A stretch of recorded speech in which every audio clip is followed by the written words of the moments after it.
Hello, and welcome to episode 7 of the 100 Spin Test, where I take roulette strategies and deliberately play them poorly.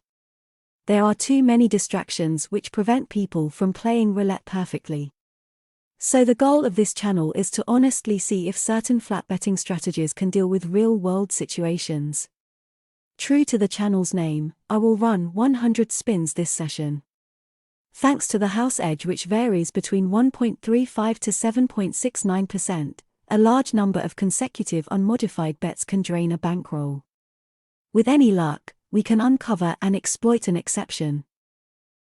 Today's test strategy is down the middle by TOM subscriber Michael, as played in the March 8, 2024, Roulette Master YouTube video.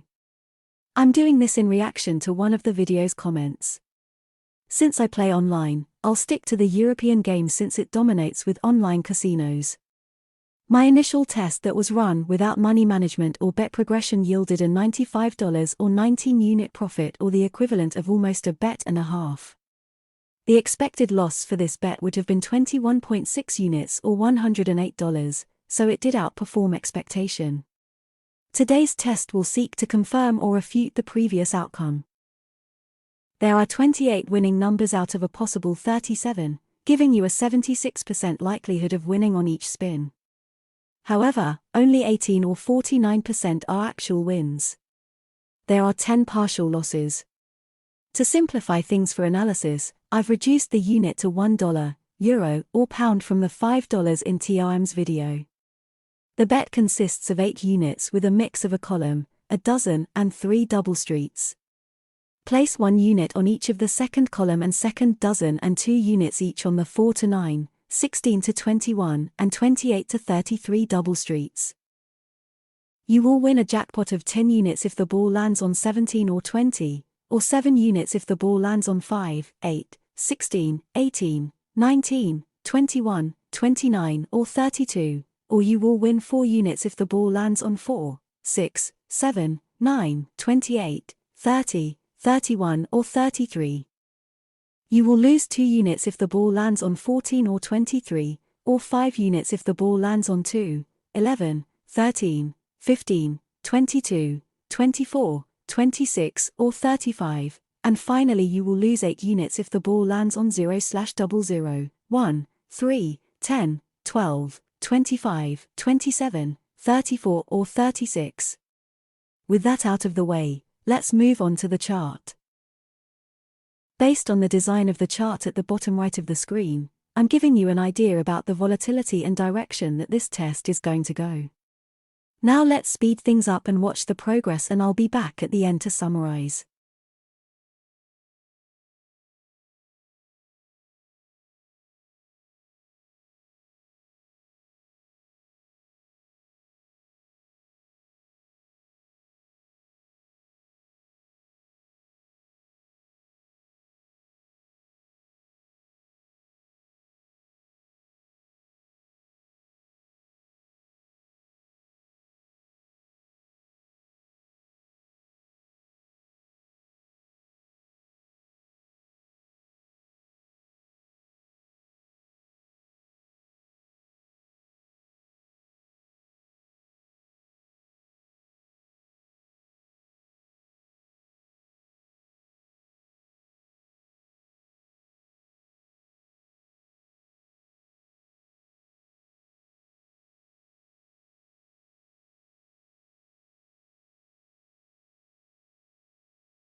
The down-the-middle strategy as played was a loser, but just barely. There were 46 true wins, which was 1 fewer than expected and included 4 jackpots. There were 28 partial losses, which was 1 more than expected, and 26 whacks. We reached a high water mark of positive 30 units and a low of negative 45 before settling at a 32-unit loss at the end of the spins. After 100 spins, we were down only 32 units, which was 4 bets and better than the expected loss.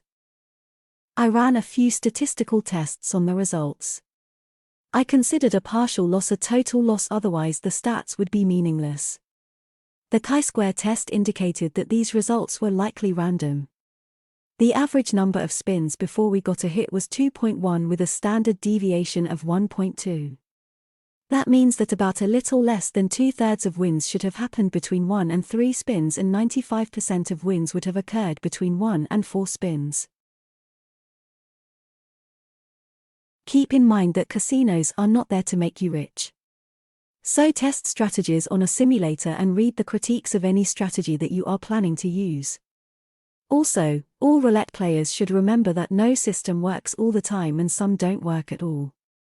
Adjust your risk level accordingly. Good luck until the next time.